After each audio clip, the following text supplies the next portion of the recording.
Fable 5 can burn through a 5-hour usage limit in about an hour. That's not an exaggeration. Unbounded on real work, that's what it does. And I've done it plenty of times. But I run the same model 4 to 5 hours a stretch on the same limit with nearly the same quality of output. The difference is one change in how I set up my sessions. I run Fable as an orchestrator over 5 Opus agents. And by the end of this video, you'll have the same setup running too. So, let me frame the actual problem first, because I think most of the conversation around this misses it completely. Fable 5 is the best model I've used, and Opus is very, very capable. The problem with both of them is the same problem. They use a lot of tokens, and you can burn through your usage really, really fast. And Claude doesn't bill you like a taxi meter. You get a 5-hour rolling window plus a weekly cap. And when it's gone, you're locked out until it resets. So you're mid-build, deep in something, and your own subscription just shuts the door on you. Hitting limits is not a lot of fun for anyone. And notice, this has nothing to do with which model is best. The models are fine. It's a burn rate problem. And so the fix isn't a better model. It's getting more out of the model you're already paying for. Let me show you it working before I explain it, because this isn't a theory. This is a real session from this week. That's one orchestrator at the top running the expensive model. And underneath it, there are 5 agents running at the same time. One of them is researching, one is sweeping files, one is drafting. The orchestrator isn't typing any of that. It's reading what comes back and making the calls. That session, it ran for hours. And if I'd run the same workload solo, I would have blown through my usage limit before lunch. In a couple of minutes, I'll give you the exact setup. It's smaller than you think. And if you're watching this after Monday, when Fable goes pay per credit, this still applies to you. There's a version that works on any Claude plan. Honestly, I think it might be the more important one. So, here's how it actually works. Think of your session as 2 layers. There's a judgment layer and there's an execution layer. The judgment layer is the expensive model. For me, lately, that's been Fable 5. It does the thinking, it breaks the work down, it decides what good looks like, it reviews everything that comes back, and it makes the important calls. The execution layer, on the other hand, that's Opus agents. And I should explain what an agent actually is here, because it matters. Claude Code has these built in, and they're called subagents. A subagent is basically a separate Claude session that your main session can spin up to go do a job. It gets its own instructions, its own context window, and, this is the important part, its own model. Your main session hands it a piece of work, it goes off and it does it, and it comes back with the result. So when I say 5 Opus agents, I mean 5 of those, doing the research, doing the drafts, the file sweeps, the grunt work that eats tokens by the tens of thousands. Now, here's the part that matters for your limits, because every agent runs in its own context on its own model.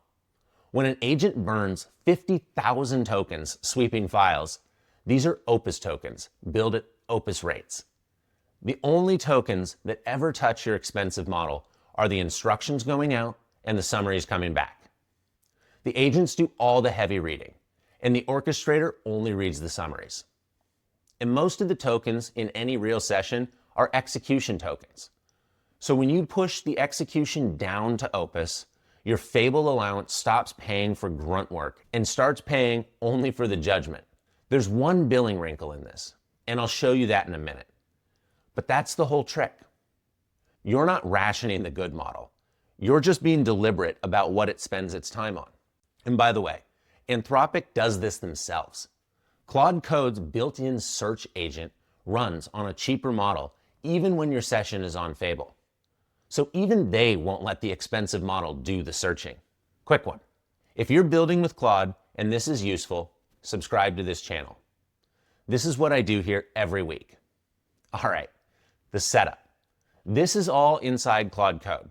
There's nothing extra to install and nothing to pay for on top. Step 1 is the orchestrator seat. Your session itself is the orchestrator, so it runs the best model you have access to. Fable, if you've got it, Opus, if you don't. You just set it right there at the bottom, right by your chat bar. That seat is doing the thinking, so don't cheap out on it. Step 2 is the agents. Like I said, subagents are built into Claude Code, and you can define your own. They're plain markdown files in a folder called .claude/agents.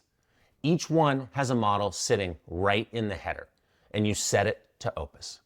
That one line is what makes the whole setup work, because it means that agents' tokens bill as Opus, no matter what your main session is running. Now, if you skip that line, the agent just inherits your session's model. And so instead of 5 agents stretching your allowance, you've got 5 agents silently running on Fable in parallel, and you're burning your usage 5 times faster. Same setup, one missing line, totally opposite result. So don't make a stupid mistake here. Pin the model on every agent and check it twice. Step 3 is the instruction. When you hand your session real work, you tell it to delegate. Something like break this into pieces and fan it out to agents, at most 5 at once. Review everything that comes back before you use it. You're not micromanaging each agent. You're telling the orchestrator how to run its team. And let me make that concrete, because I think delegate sounds fuzzy until you've seen one real example. So you're building an app, and you need to understand a code base before you touch it. The old way, your expensive model reads 40 files, one after another, and it's burning your allowance on every single page.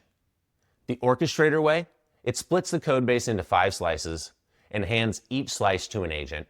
Go map this folder, come back with what matters.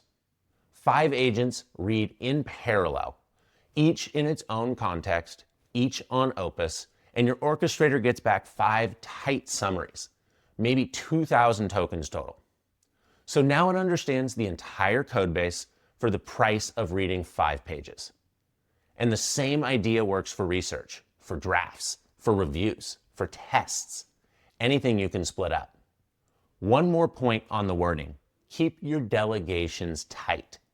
If your orchestrator writes an essay to every agent and the agent writes essays back, all of that overhead is billed at the expensive seat. So it's short instructions going out and summaries coming back. The leaner that traffic is, the further your allowance stretches. Okay, so step 4. And this is the one people skip. It's the cap. 5 agents in flight, maximum. That's my rule. We run this pattern every single day, and 5 is where it stays reliable. If you push past that, the agents start tripping over each other. So it's 5 at a time, and the rest, they wait their turn. And notice what the orchestrator never does in all of this. It never sweeps the files itself, and it never writes the first draft itself. The moment your expensive model starts doing execution work, you're spending judgment tokens on grunt work, which is exactly what we're trying to stop.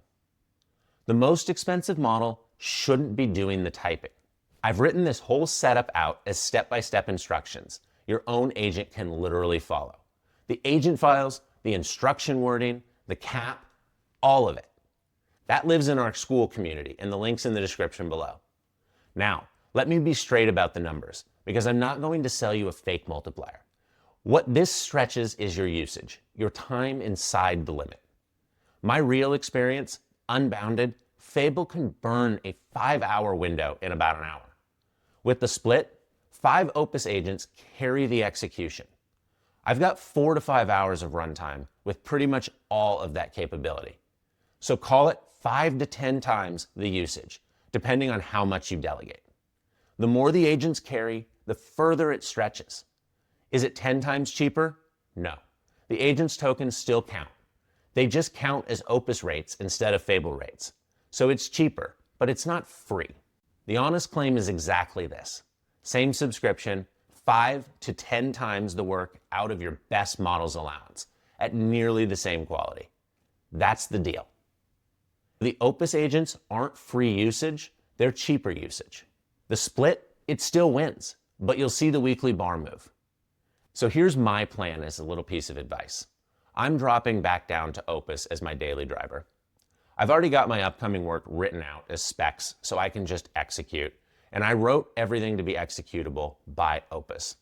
If I pull Fable out, it'll be strategic. Credits pointed at the judgment work where it's genuinely better, with Opus agents underneath, so every credit stretches 5 to 10 times further. Which brings me to the version most of you should run, Opus-over-Opus. It's the same split, and there's no Fable required. One central Opus session as the orchestrator, 5 Opus agents underneath it. You give up the Fable judgment layer, but you keep the half of this that I think people underrate, which is throughput. You've got 5 pieces of work moving at once in a single session. One place where the state lives, one place where the decisions get made. I've done it both ways, and I'll take one orchestrated session over a pile of parallel sessions every time. And if you want to make your plan stretch even further, you can run the same split one more rung down. Opus is the orchestrator, Sonnet agents underneath. Sonnet 5 is honestly really good, and Opus over Sonnet will produce excellent results too. And that's the point. This works on any plan, with any mix of models. The pattern is what matters most, not the model names. So when is this not worth it? Honestly, small tasks. If the task fits in one shot, a quick answer, a one-file edit, delegation is just overhead, and the orchestrator would spend more tokens explaining the job than doing it. When I get jobs like this, honestly, I just put them out on Sonnet anyway, and the model kind of knows not to spin up a bunch of orchestrators, and it just takes care of itself. But anything where you genuinely want your best model's judgment on every word, final drafts, the big decisions, you keep that with the orchestrator. That's literally what the seat is for. The rule of thumb I use, if the work can be split up and checked, delegate it. If the work is the judgment, don't. So that's the whole play. Give your best model the judgment seat, put 5 Opus agents underneath it, cap it at 5, and just let it run. Your limits go 5 to 10 times further, and the quality barely moves. And if you want this whole setup without rewatching me, the agent files, the exact instruction wording, the cap, it's all written up step by step so your own agent can follow it. That write-up is in one of our context packs in our school community.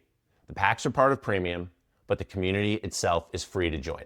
And there's nearly 10 hours of courses in there free, plus a bunch of other materials and resources right next to them. So come on and join us.